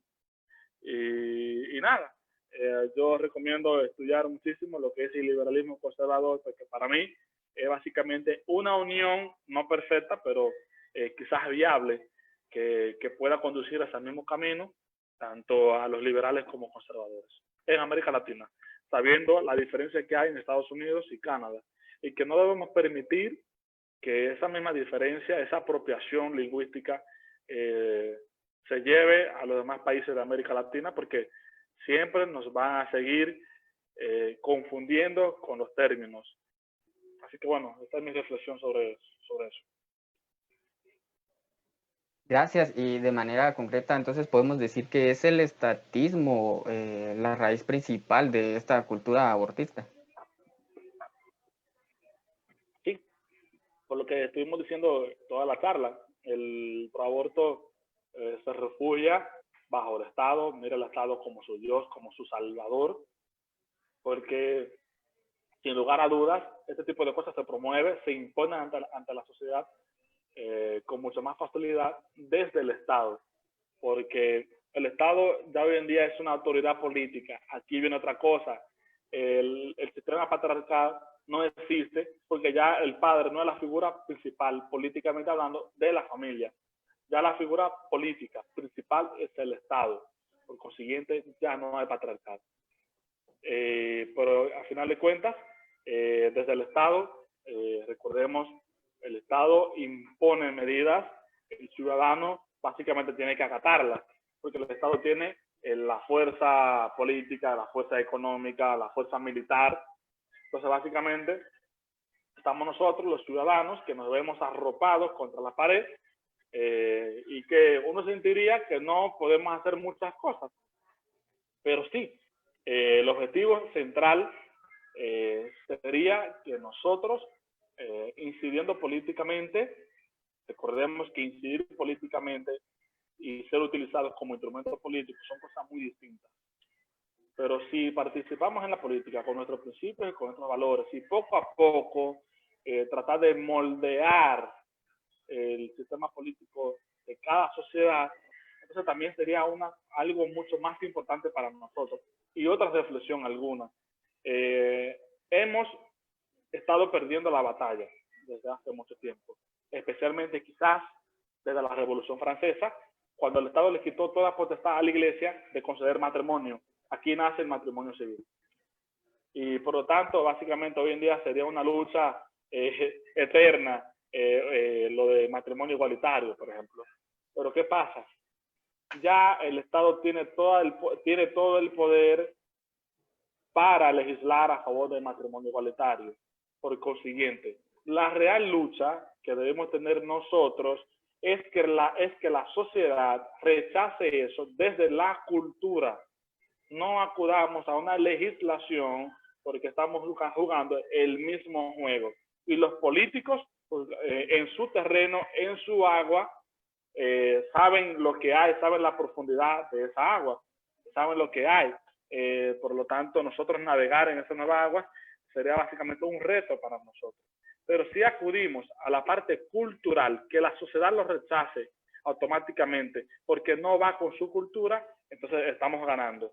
Por lo tanto, por eso Agustín Laje nos llama a dar la batalla cultural, especialmente porque no podemos darle esa facultad a los políticos. Los políticos siempre tratan de jugar a su favor, siempre andan de inteligentes. Cuando algo no le beneficia, entonces no lo hacen. Pero cuando a alguien le resulta económicamente hablando, en la parte electoral, en la parte del discurso mediático, siempre juegan a favor.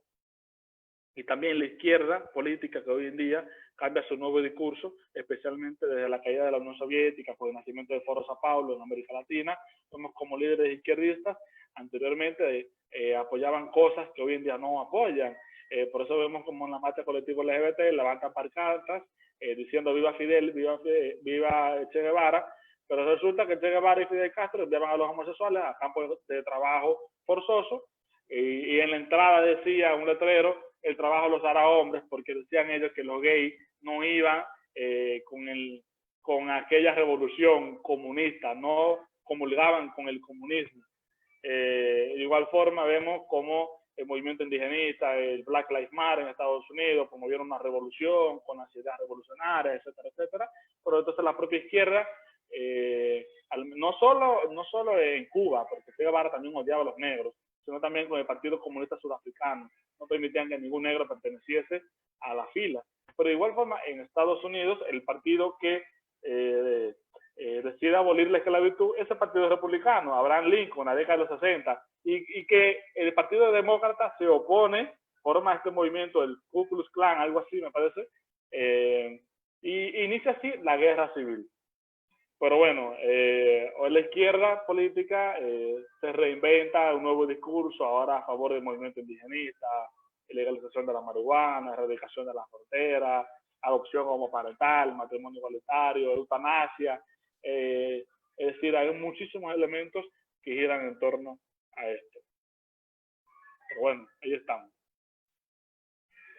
Gracias. Y ya, pues ya para terminar mi parte, pues esto no es del conocimiento de todos los jóvenes. Y lo digo porque yo veo en la parte pro vida muchos jóvenes con bastante sentimiento en el corazón y ganas de querer dar la batalla cultural, digámoslo así, pero vacíos de convicciones en la cabeza. Entonces, ¿cuál sería el llamado o qué podemos hacer nosotros para hacer de conocimiento esto a los jóvenes y pues que la lucha es más profunda de lo que realmente parece?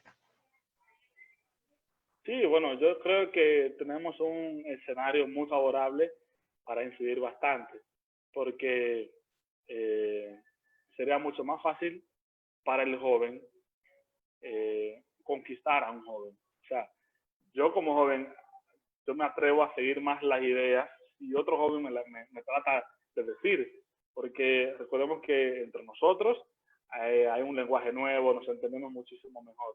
Por lo tanto, debemos aprovechar bien eso. No solo este terreno, también están las redes sociales. Un mundo interconectado, hay muchas más facilidades a la hora de hablar con otros jóvenes. Este es el caso. ¿Quién diría que yo estaría compartiendo con ustedes algún día de mi vida? Pero estoy seguro que sin el desarrollo de las redes sociales sería mucho más difícil. Pero aún así, lo que les dije en la parte de que qué debemos hacer, y es formarnos, educarnos, incidir, apoyarnos, apoyar las causas de cada joven que se siente identificado con todo esto, apoyar iniciativas, crear una red juvenil en América Latina, en todo el mundo, apoyar todas las iniciativas que ustedes mismos tienen, AFI Joven, y como dice Isabela, AFI Papá también, que esas iniciativas debemos apoyarlas porque son iniciativas bonitas a favor de la sociedad, a favor de la vida, de la familia, avalarles a los demás de esto, que se sientan apoyados, que sientan que no están solos. Hay muchos jóvenes que quizás no defienden esta causa porque se ven desamparados, pero al final de cuentas tenemos que incidir en la parte digital, en la parte de redes sociales, y que realmente no estamos solos, realmente no somos minoría, y no por una cuestión de no valorizar a los que sí realmente son minorías, porque lo que tratan de hacer hoy en día es utilizar los medios, las campañas publicitarias, y nos invaden tanto con un recurso que nos hacen creer a nosotros que, wow, nosotros somos minoría, nosotros no tenemos voz, nosotros no podemos hacer nada porque son muchos, dirían uno, pero no, es lo que le dije al inicio, la campaña publicitaria y ese bombardeo en las redes sociales es proporcional a la alta tasa de rechazo que hay en la masa popular. Y es que realmente si tú te vas al pueblo llano, realmente verás que muchos ni siquiera saben qué implica ser de izquierda o ser de derecha. Y nosotros tenemos que aprovechar ese escenario para ir realmente a ese pueblo que necesita de nosotros. Y lógicamente, antes de culturizar a otros, debemos culturizarnos a nosotros mismos. No podemos educar a otros si no estamos educados. Por consiguiente, la preparación académica es sumamente importante a la hora de lograr grandes cambios en la sociedad. Y hablando en términos juveniles, nosotros somos mayoría a nivel mundial. Más del 57% de la población mundial es joven, pero aún así, la representación que tenemos en los gobiernos es muy limitado a lo que debería ser. De igual forma en los congresos, en los parlamentos, independientemente del país. Los representantes son muy mínimos, pero nosotros somos mayoría. Aún así, tenemos nuevas ideas. No se secreta para nadie que hoy en día hay muchas más habilidades, destrezas que en la antigüedad, con el desarrollo de las tecnologías y todo lo demás. Y nosotros también podemos aportar, podemos lograr cambios positivos en la humanidad desde el aspecto medioambiental, educativo, sanitario, en la parte de seguridad ciudadana. Es decir, nosotros tenemos muchos retos, muchos desafíos y podemos incidir. Y nosotros como jóvenes, si nos cierran la puerta, no es abrir otra, es romper esa puerta. Y no hablo en términos literales, ¿ok? Es un término simbólico. Lo que quiero decir es que busquemos nuestros espacios, reclamemos nuestros espacios. Muchísimas gracias por tu respuesta, Juan. La verdad es que, yo todo lo que decías tenía ganas de anotarlo. Gracias a Dios esto va a quedar grabado. Entonces, ya habiendo hablado Leonel, es el turno de Carlos, que también tiene una pregunta para ti. Carlos Proaño Salmón, que ha estado aportando bastante en el chat. Gracias, Carlos. Hola. Bueno, ¿se escucha? ¿Sí se escucha? ¿Sí? Sí se escucha bien, Carlos. Ya, chéverísimo. No, es que no los escucho a ustedes, estaba ya preocupado. Yo, ¿qué le pasó al audio? Entonces ya imagínense en esa situación. Siempre me ocurre eso. Bien, bueno, Juan, felicitaciones, muy interesante tu exposición. Me pareció excelente, o sea, fuiste claro, exacto y preciso. Yo tengo una consulta. Como tú bien dijiste, este tema ya es meramente la batalla cultural. Yo trato de este tipo de batallas es siempre llevarlas a lo que es mi campo. Mi campo es la medicina, mi campo es la ciencia. Ese es el área en el que he visto que uno puede salir victorioso, por así decirlo. No tanto victorioso, sino que aportas a lo que es el conocimiento. O sea, a la persona ahí tú le dices, esto es por aquí y le sustentas, no al sentimentalismo. Entonces, La consulta que yo tenía es ¿cómo tú le harías el frente a esta situación? Porque en el tema de aborto, como tú bien dijiste, cambian bastante lo que es esto del lenguaje. Manipulan el lenguaje. Te dicen, por ejemplo, que esto es salud y salud pública. Sin embargo, no saben ni la diferencia entre lo que es salud y salud pública. O sea, salud es el estado de bienestar físico, social, mental, psicológico y no solo la ausencia de enfermedad. Y salud pública es la disciplina que se encarga ya de analizar en una población determinada cuáles son los problemas principales en la salud de esa población. Y a través de eso haces un estudio y determinas cuál es el principal problema en el cual tú tienes que trabajar. Entonces, en los pocos eventos que me ha tocado lidiar, es realmente lamentable. No, no tan lamentable, es penoso. Porque, o sea, te dicen este tema, pero tú les dices, mueren más personas por enfermedad cardiovascular que por esta. ¿Ya? Y me dicen, no, pero es que eso es que el aborto tiene que realizarse, porque se realiza en lugares clandestinos. Y ahí entra lo jurídico. ¿Y por qué no denuncias los lugares clandestinos?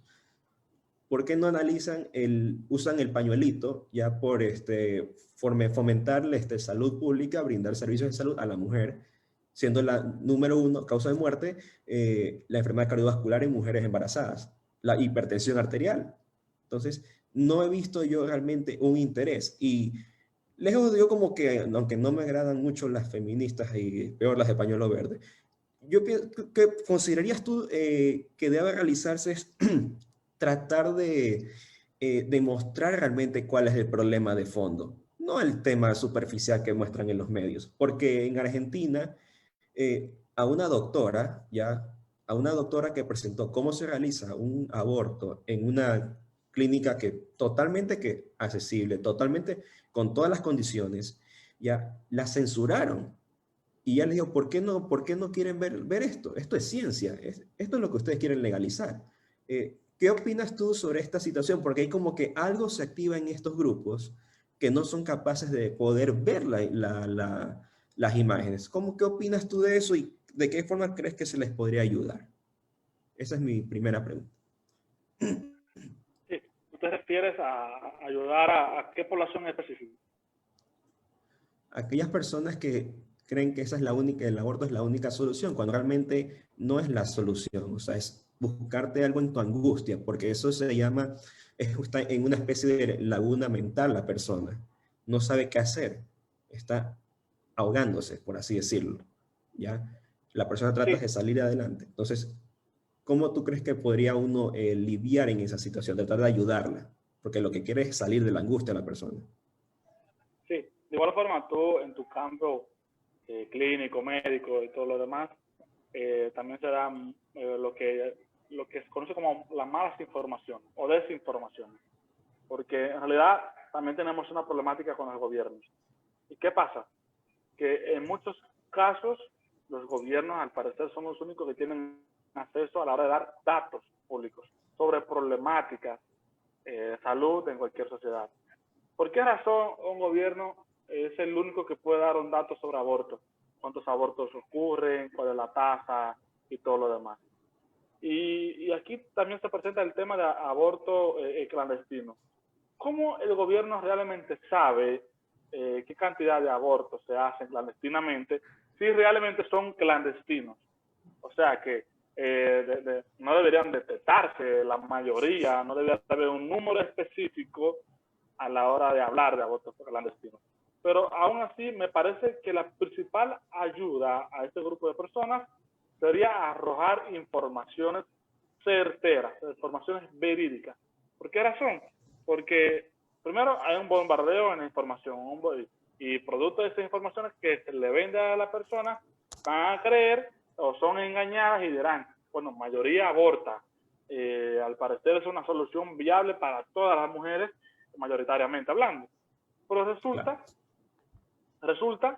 que en muchos escenarios las cifras que se arrojan no son. Y hablando en términos reales, por el momento, les recomiendo buscar una página, luego se llama Estadísticas Mundiales en Tiempo Real. Y ahí vemos el caso de cuántos abortos ocurren por segundos y en el momento han ocurrido 34.735.060 abortos. Estoy hablando en tiempos reales, y lo va sumando por cada segundo, por cada segundo. Pero en realidad es lo que le digo, la primera ayuda sería mediante la información.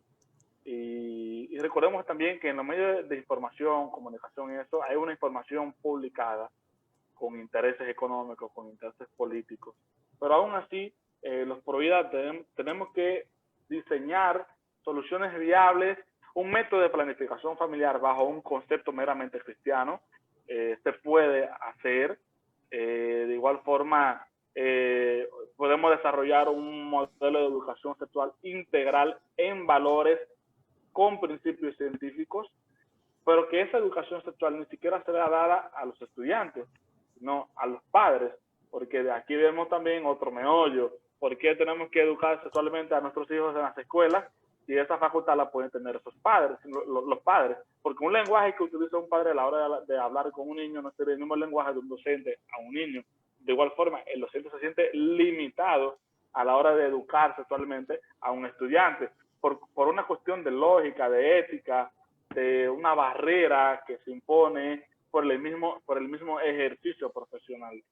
Y de igual forma, tú como cientista en la parte médica y clínica, puedes orientar a las mujeres sobre qué conlleva un proceso de embarazo. Claro. Cuáles implicaciones que tiene, cuáles riesgos tiene, porque el embarazo tampoco es seguro. Ninguna operación, ningún proceso médico es seguro. Pero todos conllevan un riesgo, y lo importante que tienes tú es que hacerles seguimiento a los pacientes en ver que no se le complique el cuadro, ¿ya? Todo eso va con un diagnóstico prenatal, la consulta, o sea, todo eso, o sea, como te digo, tú bien sabes, o sea, yo sigo todavía estudiando medicina, ¿ya? Y por eso, o sea, conozco un poquito más del tema, o sea, porque fíjate, lo que tú has dicho es exacto, o sea, es de hacerles un abordaje previo antes de dar a luz, o sea, antes, durante y después, porque puede haber secuelas o algo no haya ocurrido bien en el transcurso. Entonces, todo lo que tú dices es ahí, le diste al clavo, al blanco. Y de igual forma, en términos de salud, también está la salud emocional. ¿Por qué no hablamos del impacto que tiene el trauma emocional y todo lo demás cuando una mujer es abortada, el síndrome posaborto? ¿Por qué no hablamos del tema? ¿O es que aparecer la única solución a un trauma emocional es el embarazo producto de una violación? Realmente es la única solución que le podemos dar a la mujer cuando está en una situación emocional muy precaria. Es decir, que nosotros también tenemos muchas responsabilidades a la hora de abarcar el tema. Claro. Y otro punto quería nada más preguntarte es, ¿tú crees que estamos con estas cosas que quieren legalizar y estamos ahora en tiempos de ideologías que nadie ni yo estoy entendiendo? ¿Crees que estamos ya, en vez de, ellos son realmente los retrógradas en esta situación? Porque lo que hacen ahora la izquierda, fíjate, es justo volver a los tiempos de antes, porque como tú bien pusiste, Lincoln liberó a los esclavos, fue el Partido Republicano. Después de la Guerra Civil del 1865, nace el Ku Klux Klan, que es la rama del Partido Demócrata, y como ya no tenían esclavos, su mano de obra buscaron fue perseguir a los negros, a los afroamericanos, ya para hacer aterrorizar y que no alcen su voz ya en contra de estos grupos. Entonces estaríamos realmente ellos serían realmente los retrógradas en la materia.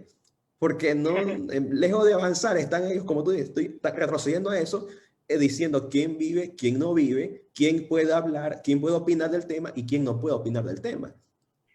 Entonces, el problema es que los progresistas venden una idea de progreso que realmente no es progreso. Es retroceso, incluso en la materia histórica. Y que también hago otra observación aquí.